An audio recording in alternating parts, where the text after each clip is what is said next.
describes the Argus experiment, a nuclear test conducted within the time period of Operation Hardtack, but in a different location and by a separate organization, the Advanced Research Projects Agency of the Department of Defense, assigned to the Armed Forces Special Weapons Project responsibility for conducting the Argus test and for coordinating the activities of all participating agencies.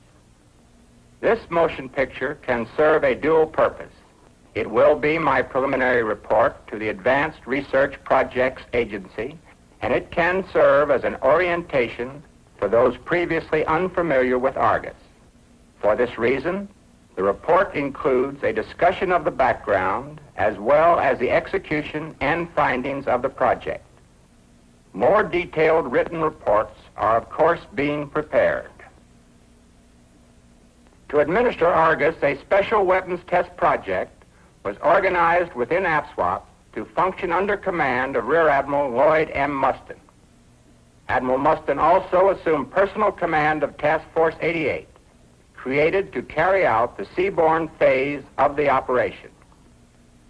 The major participating agencies were the Army Ballistic Missile Agency, Air Force Special Weapons Center, Air Force Cambridge Research Center, and Sandia Corporation.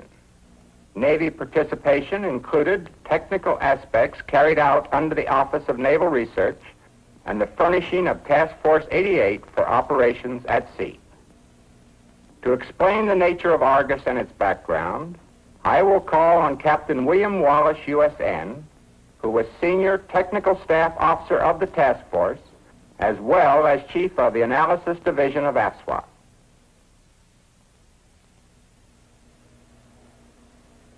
To begin with a simple statement, the objective of the Argus experiment was to take a close look at the phenomena associated with the trapping in the Earth's magnetic field of relativistic electrons produced by nuclear detonations at very high altitudes.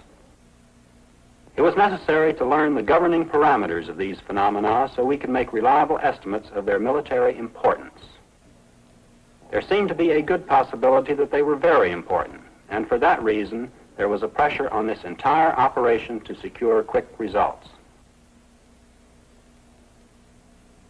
In our school days, we learned that the magnetic field of a common bar magnet can be represented by a set of lines. Fields of this type are commonly called dipole fields. Of course, such fields do not lie in a two-dimensional paper-flat plane like this. In a top or bottom view of the magnet, the field lines would be shown as a sort of fringe sticking out all around it. Actually, this concept of lines of force with spaces between them is misleading. There are no separated lines of force around a magnet, but only a zone or field of force. And the lines are a handy convention to indicate the relative strength and direction in which the field exerts the force in different areas. A close spacing of the lines is used to indicate areas where the field is strong. The Earth itself is a magnet. It acts as a dipole surrounded by a field of magnetic force. The directions in which the force acts are again illustrated by lines. The field lines at high latitudes were not involved in the Argus experiment, so for simplicity, we'll drop them out of the picture.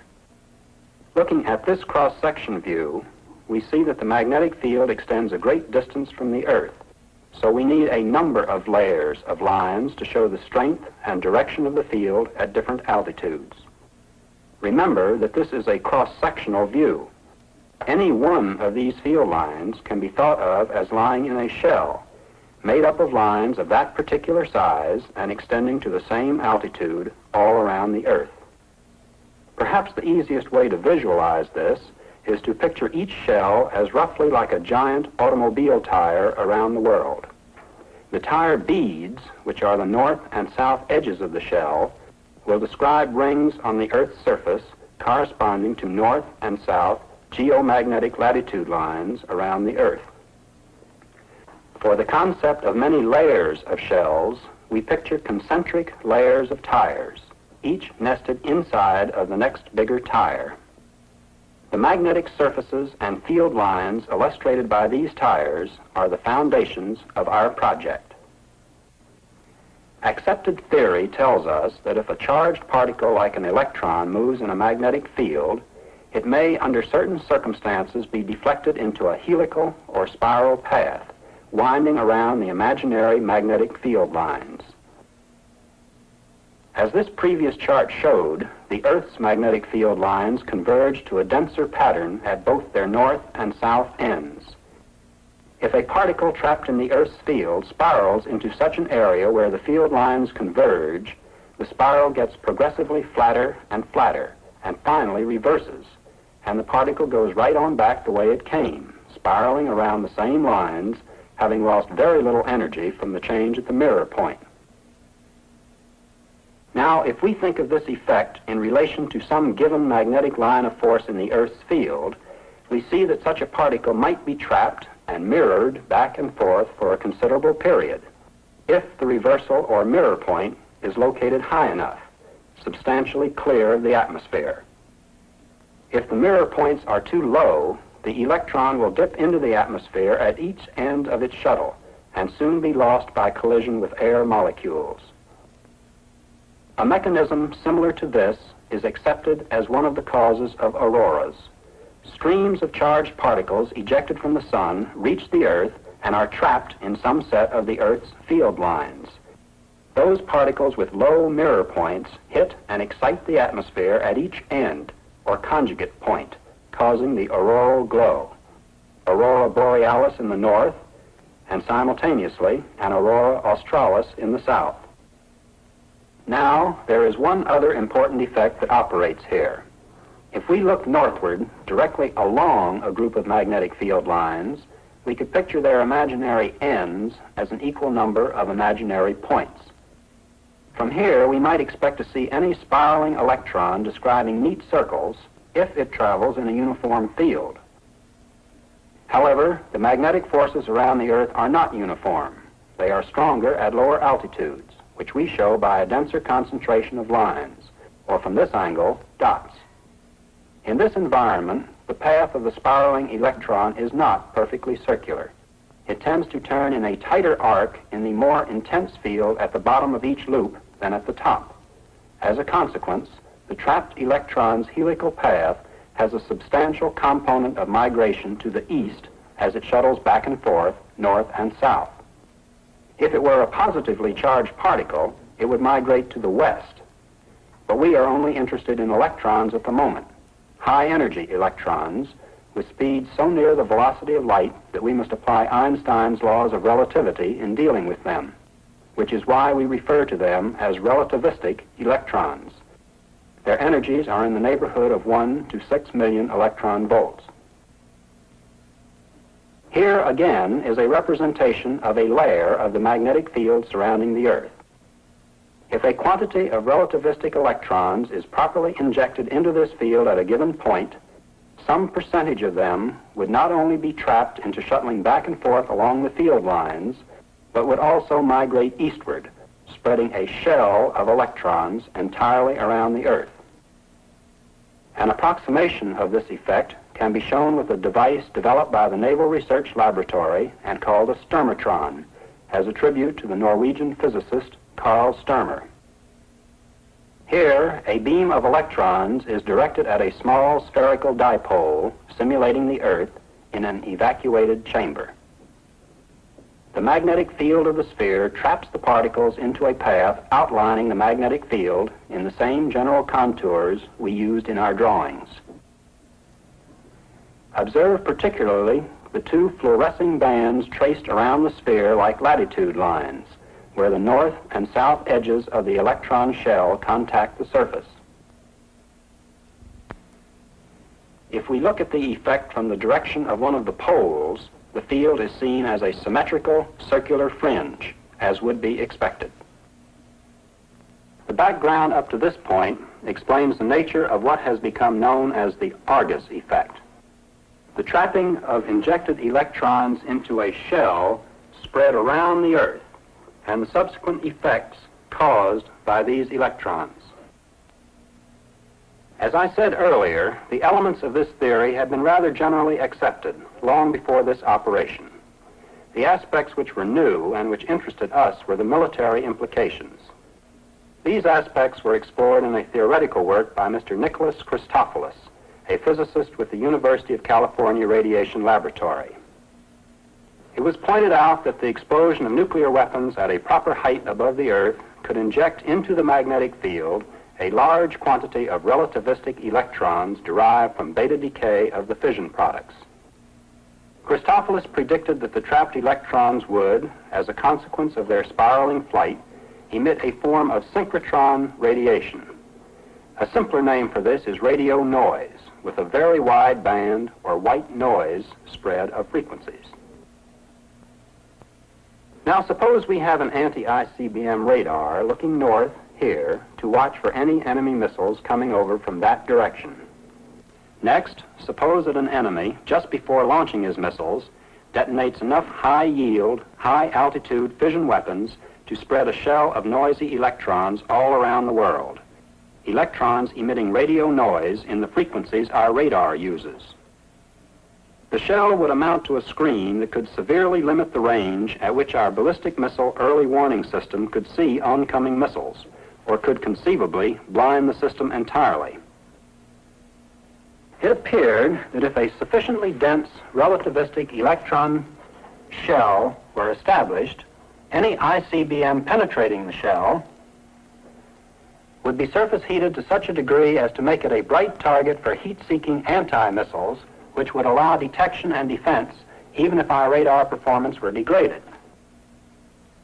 Beyond this possibility, a layer of electrons could conceivably be established sufficiently dense to overheat and actually destroy by burning any penetrating ICBM. It did appear that the fission yield required for any such effect might be prohibitively high from several points of view, on the order of many thousands of megatons. However, this was one more question that could not be given any definitive answer with the information at hand.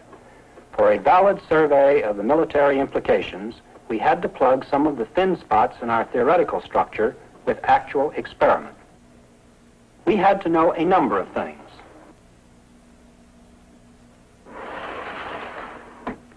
First, did the Argus effect, the trapping and shuttling and electromagnetic noise generation of the high-speed electrons, actually occur as we believed?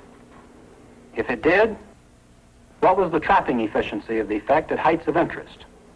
In other words, if a nuclear weapon were exploded at altitude, how many of the available relativistic electrons from a given fission yield could we expect to be trapped into orbits that would produce a stable electron shell?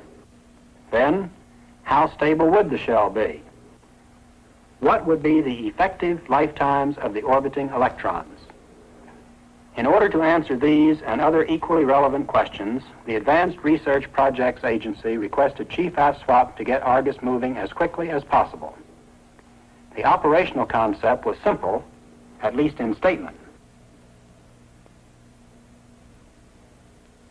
A rocket with a small nuclear warhead was to be taken to the South Atlantic and fired to burst at a height of roughly 400 miles. Observers and instruments were to look for Argus effect data at the firing point and at the calculated mirror point, or conjugate point, at the equivalent geomagnetic latitude in the northern part of the Atlantic.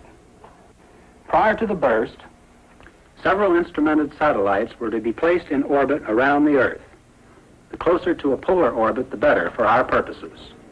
When and if the high nuclear burst established an electron shell, the satellites would detect the increased electron density every time they passed through the shell, which would be 4 times on each trip around the Earth.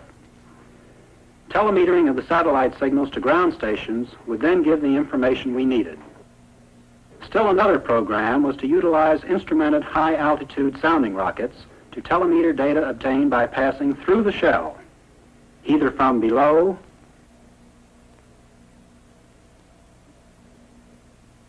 or from the outside. Development of most of the subdivisions of the job took place concurrently because of the pressure to hurry things up. As Admiral Parker stated earlier, Task Force 88 was created to handle the naval phase. A test project headquarters, designated Task Group 88.6, was established in the Pentagon. The vehicle selected to deliver the warhead was the X-17A, a three-stage solid propellant rocket which had already been thoroughly tested and proved as a vehicle for Air Force and then later Polaris nose cone re-entry tests. The launch ship was the USS Norton Sound, based at Port Hueneme, California.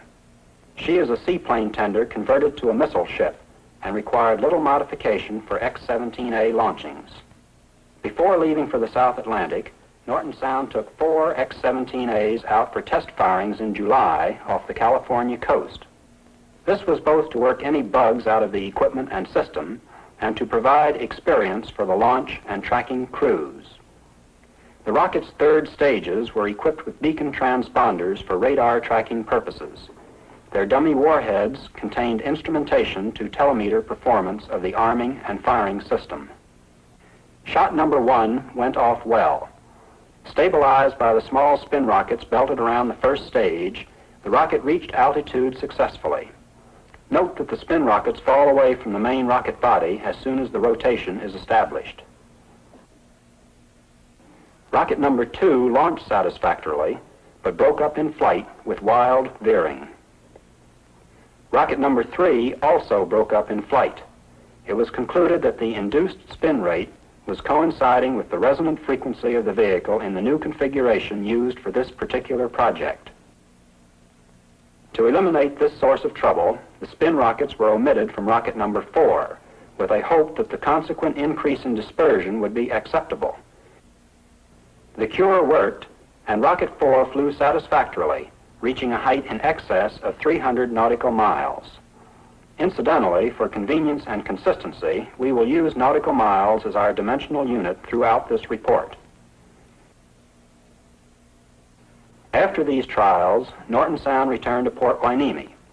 3 operational X-17A rockets, the nuclear warheads, and other general supplies were loaded aboard. Then the ship departed for the South Atlantic launch rendezvous, which was designated as Point Lima. The route selected for maximum security cover was down the west side of South America and around Cape Horn, then east to Point Lima.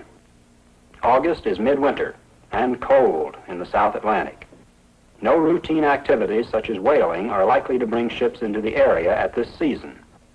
This remoteness contributed to the security of the operation.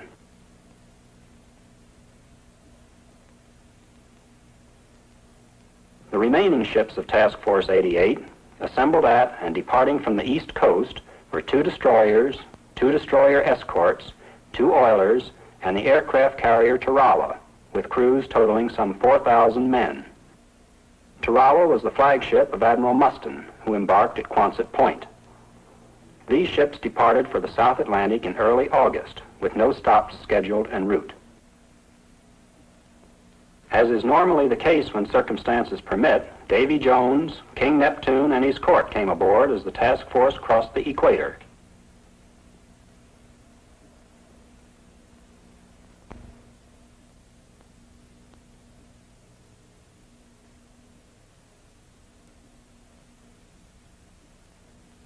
A number of minor sentimental touches were devised to bring the dignity of the occasion forcefully home to the new boys, the pollywogs, making the crossing for the first time. The main feature cooked up for the passport ceremonies involved a mixed grill of military and scientific personnel being basted to a turn, an event which tended to stay in the backs of their minds for some days thereafter. Proceeding southward, the timing of the ship movement was such as to bring the East Coast contingent to Point Lima at the same approximate time that Norton Sound arrived there.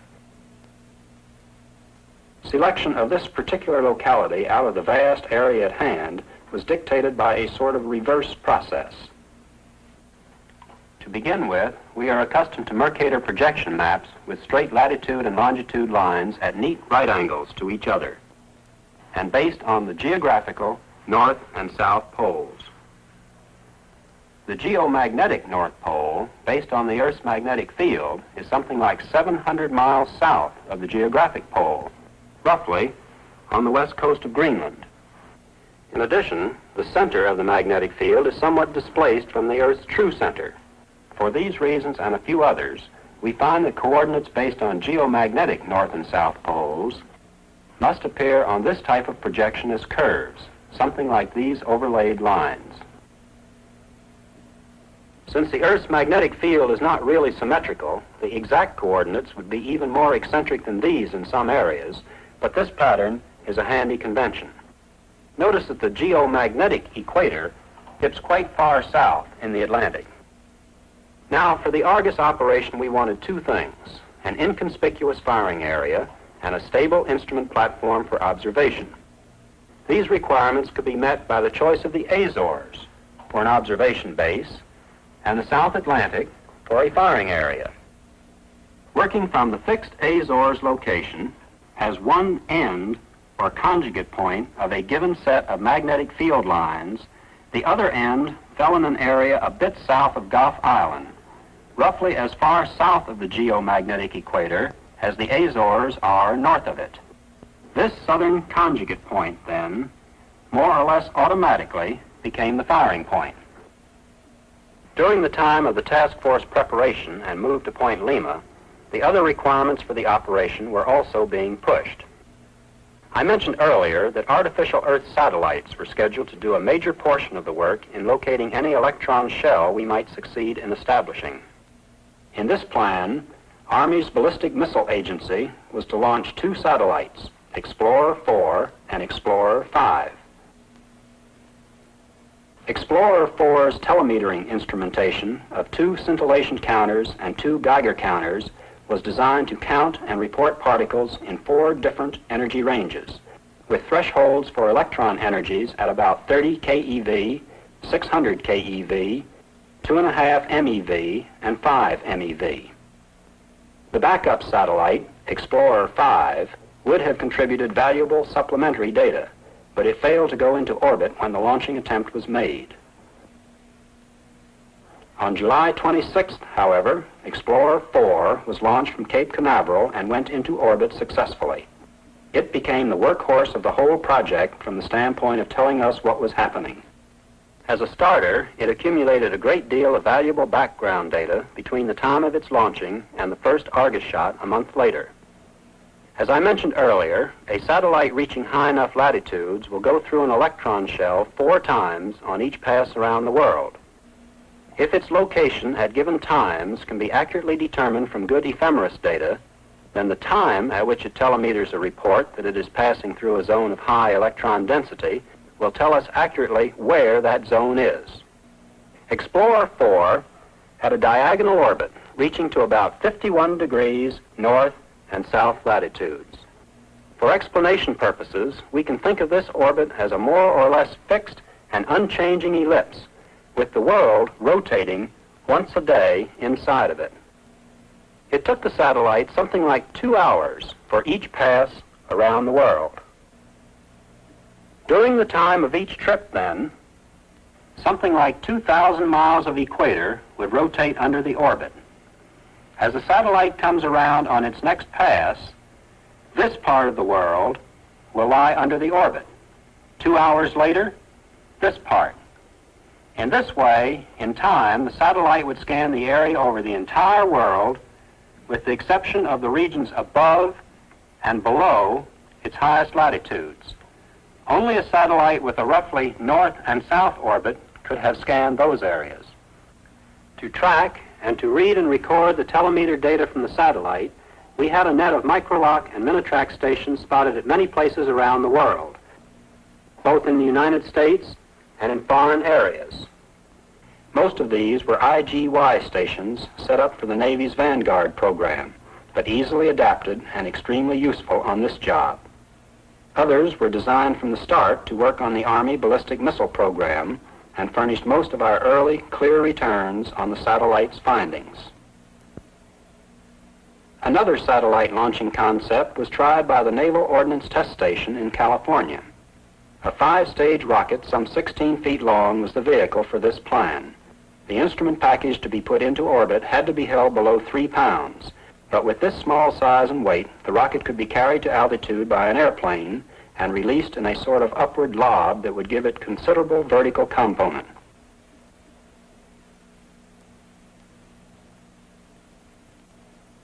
Then the motors would begin to fire to take it on up and over into a low orbit path.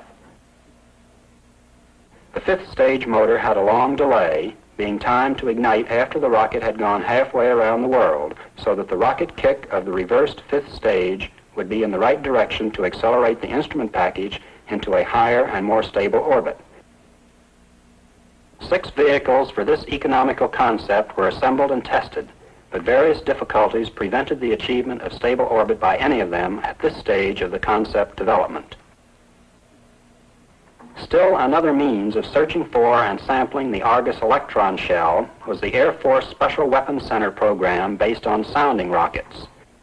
Firing sites for this program were located at Patrick Air Force Base, Florida, Wallops Island, Virginia, and Ramey Air Force Base, Puerto Rico.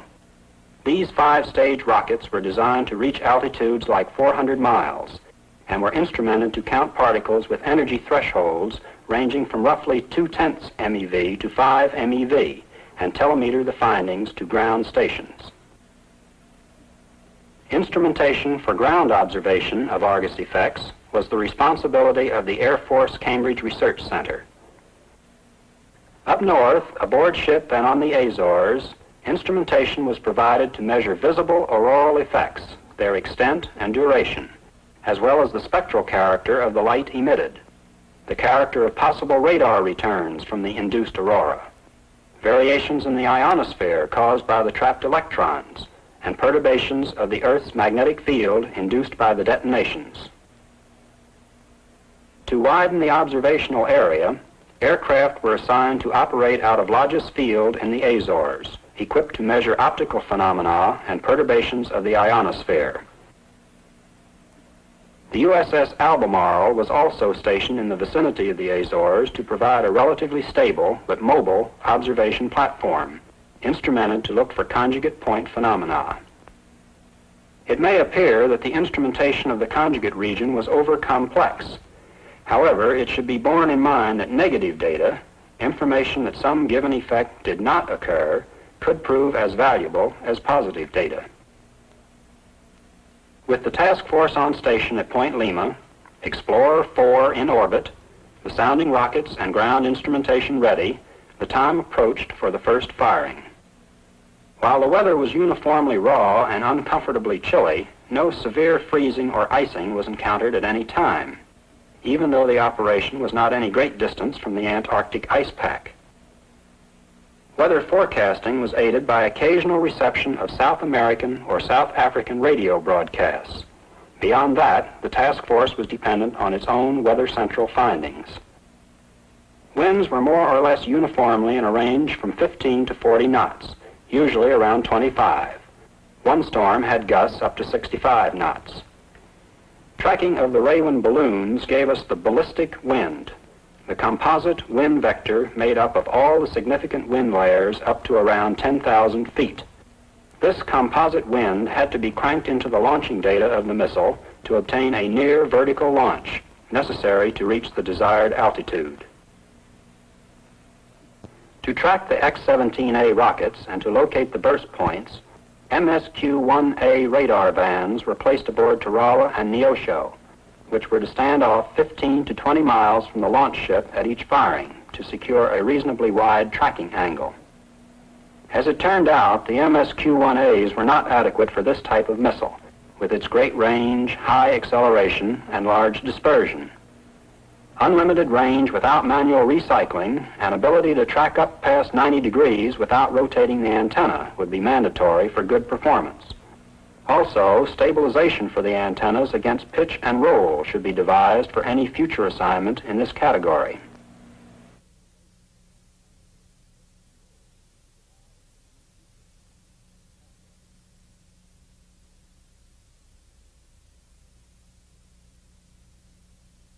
The shipboard launch environment made it impractical to use the normal practice of firing exactly at some pre-selected instant. Instead, when the firing keys were closed, command was taken over by a stable element, which would not close the firing circuits until a preset combination of pitch and roll had been obtained. For this reason, it was never possible to determine ahead of time just how many seconds there would be between the manual firing command and the actual launch. About 3/4 of an hour before zero time, Tarawa launched photographic and observation aircraft to climb above the heavy cloud layer and watch for burst phenomena. With the aircraft on station and arming procedures begun, all hands were sent under shelter for protection against vehicle malfunction or falling stages. Minutes later, the firing keys are closed and the stable element takes over. Approximately 2:30 a.m., 27 August 1958. This was the first known firing of a rocket missile with a nuclear warhead from a naval vessel. It was the first known instance of any type of nuclear weapon being fired from any vessel by any means. With the rocket launched, Norton Sound broadcast "Buzzer away." Tarawa, at 0 plus 60 seconds, notified the aircraft 6 minutes to flashlight, and then counted down the minutes while the aircraft turned on their cameras at scheduled times. Some 7 minutes after the launch, shipboard watchers saw a horizon-wide flash brighten the cloud layer. One aircraft observer who was above the clouds saw a yellow-white flash wider than the full moon, a wide, pale reddish ring, and then greenish auroral streamers running magnetic north and south and persisting for some minutes.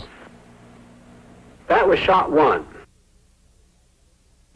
Our radar records were inadequate to position the burst any more accurately. It was assumed that the trajectory had been too low and that the third stage had probably not fired.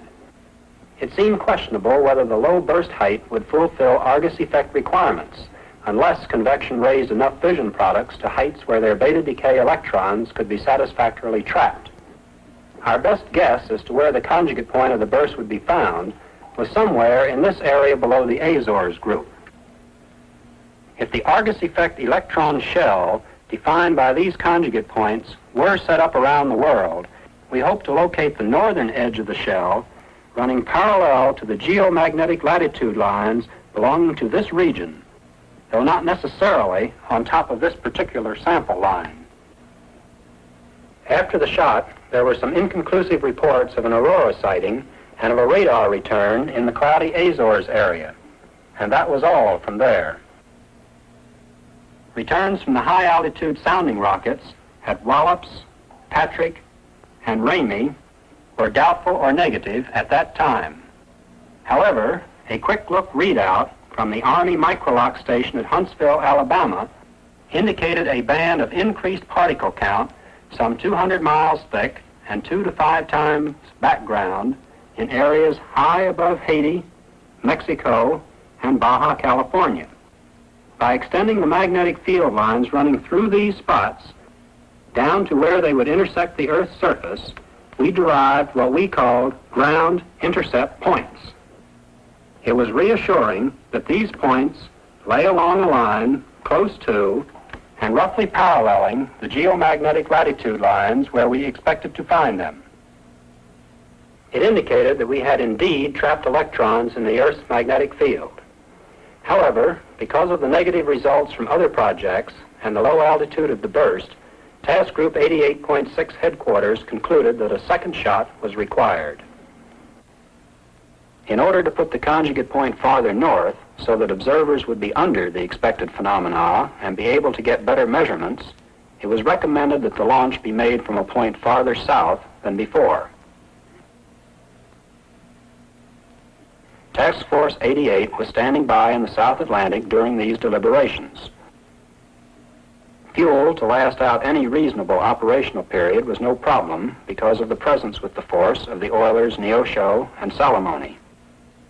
When the word for shot number 2 came down, the ships moved to a point approximately 200 miles farther south. After a wait of 1 day on account of high winds, the second X-17A was launched at roughly 3 a.m. of 30 August, the third day after shot 1. The burst was a very bright flash to those on board ship, even through an obscuring cloud layer. Observers in Tarawa's aircraft were above the clouds and reported a bright flash and a brilliant yellow area expanding to perhaps 15 degrees across, deformed within minutes to a yellowish streak running magnetic north and south across 50 or 60 degrees of sky. The radar returns on the missile flight were again incomplete. There was heavy clouding at the northern conjugate point, and neither Albemarle nor observers at ground stations saw any significant visual or radar returns. Then Explorer 4 data began to arrive from Huntsville, reporting that a high-energy electron shell had again been established. Plotting the ground intercepts to locate the northern edge of the new shell, it appeared that the line fell almost on top of the Shot 1 line. Preliminary reports from the station at Torrejon, Spain, tended to confirm this puzzling news. The situation was rather upsetting. Since Shot 2 had been fired almost 600 miles farther south than Shot 1, its conjugate point should have been almost the same distance further north than number 1's. But they were almost together. There was a hold on the operation for another 5 days while Task Group 88.6 took a closer look at the information. The uncertainties of Shot 2 made planning for a decisive Shot 3 quite difficult. It appeared possible that the satellite was still reporting the presence of Shot 1 material, and that Shot 2 material had somehow been overlooked on the tapes. Even so, it was difficult to know where to look.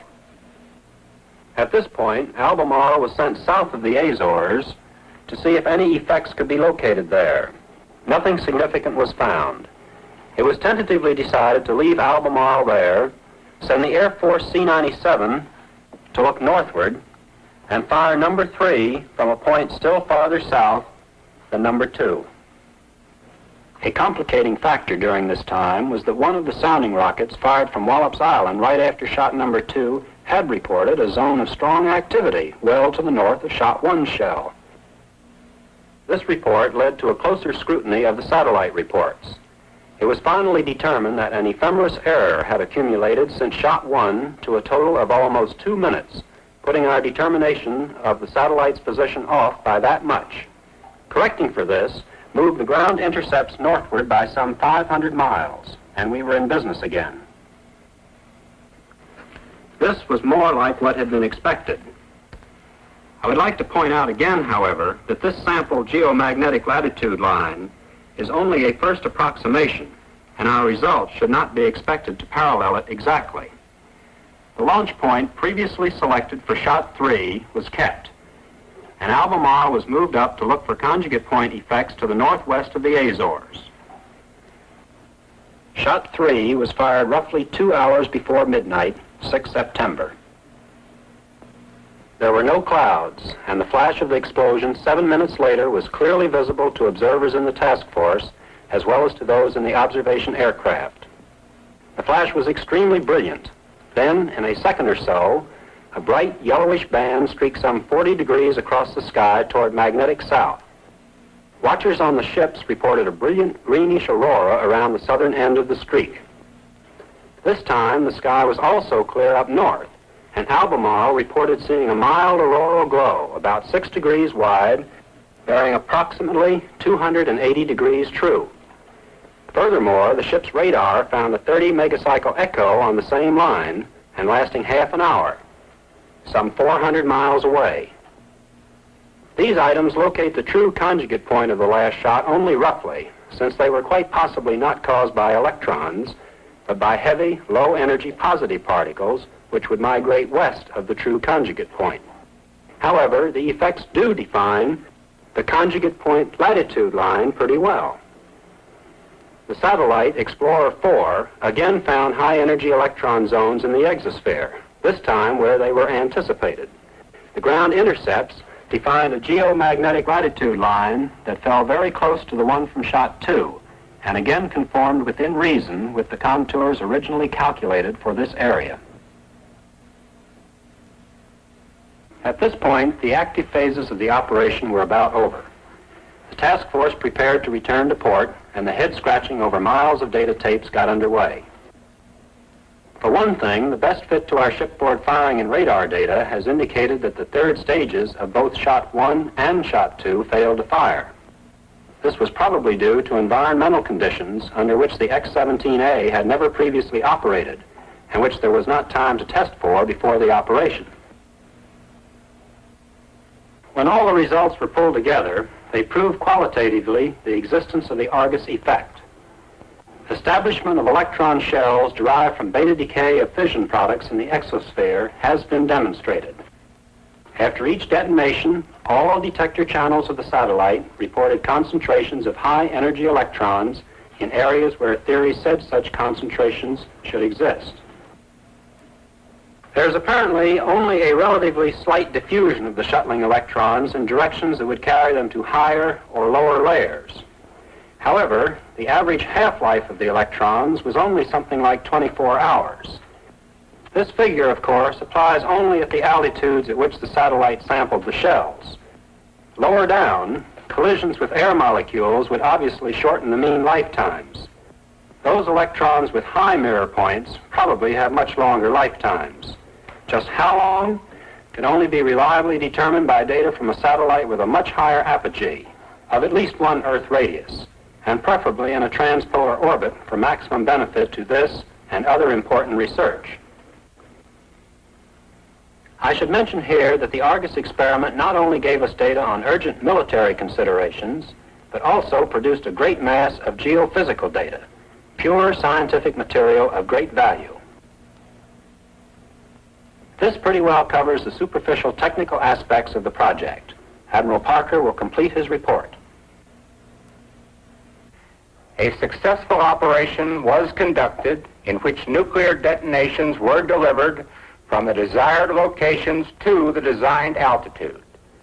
The 3 shots, although not all ideally successful, provide vastly more information than would a single successful shot. Good definitive data were obtained on Explorer 4 instrumentation for all 3 shots as a function of electron energy, as a function of time, and at various locations around the Earth. From these data, many parameters in the Argus theory can be evaluated. The satellite portion of the test was highly successful, even though we lost Explorer 5. In addition, it appears that the sounding rockets obtained data at locations and times which will supplement the satellite data. The stations of the ground instrumentation program in general obtained the data for which they were designed, although the locations of the conjugates for the 3 shots were not as well defined as we had hoped for. It appears that extensive theoretical study is required to determine the electron trapping and spreading mechanism. It is not clear just why the lower altitude shots were able to produce significant Argus effects. However, from the overall results, the military implications and applications can be evaluated. Argus was a large and complex project, a worldwide laboratory experiment.